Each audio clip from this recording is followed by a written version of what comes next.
How to avoid extra fees on Air Transat flights. Hello everyone, welcome to another tutorial. In this tutorial, I'll show you how you can avoid extra fees on Air Transat flights. So how do you avoid extra fees?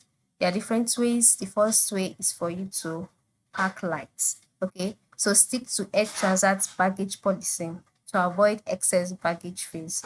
Each passenger is allowed one carry-on and one personal item for free. So ensure you pack light. If not, you'll be charged extra. Then book directly. Okay, book directly through the Air Transat website to avoid third party fees. Don't book through a travel agent if you do not want to pay an extra fee.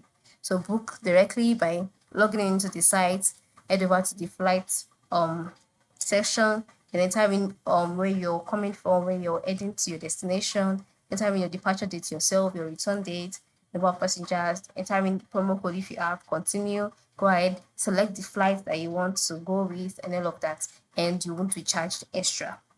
Then avoid seat selection. Okay, if seat selection is not crucial, opt for a random seat assignment at no extra cost.